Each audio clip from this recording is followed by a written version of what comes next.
Sanjay sir, सध्या निवडणुकीचा हंगाम सुरू आहे. अशा या काळात पक्षांतर सुरूच असतं. या संदर्भातील एक बातमी आहे, पाहूया नेमकी काय बातमी ती. म्हसळा तालुक्यातील वरवटणी जिल्हा परिषद गटातून प्रबळ दावेदार असतानाही राष्ट्रवादीचे प्रदेशाध्यक्ष सुनील तटकरे यांनी महादेव पाटील यांना डावलले. त्यामुळे पाटील यांनी राष्ट्रवादीचे घड्याळ उतरवून शिवबंधन बांधले. येत्या 18 फेब्रुवारीला ते शिवसेनेत अधिकृत प्रवेश करणार आहे. राष्ट्रवादीचे प्रदेशाध्यक्ष आमदार सुनील तटकरे यांनी अन्याय केल्याचे सांगत म्हसळा पंचायत समितीचे सभापती महादेव पाटील यांनी पक्ष सदस्यत्वाचा राजीनामा भिरकावत राष्ट्रवादी उमेदवाराच्या विरोधात बंडखोरी केली.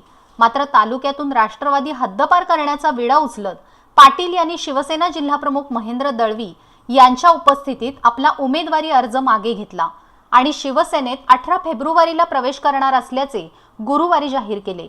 यावेळी जिल्हाप्रमुख रवी मुंढे, माजी जिल्हाप्रमुख बाळ करडे, तालुका प्रमुख समीर बनकर, माजी सभापती रवींद्र लाड, उपतालुका प्रमुख अनंत कांबळे, विभाग प्रमुख संतोष पाखड, अनिकेत पानसरे, हेमंत नागती, अमोल पेंढारी, अमित महामुनकर आणि शिवसैनिक उपस्थित होते.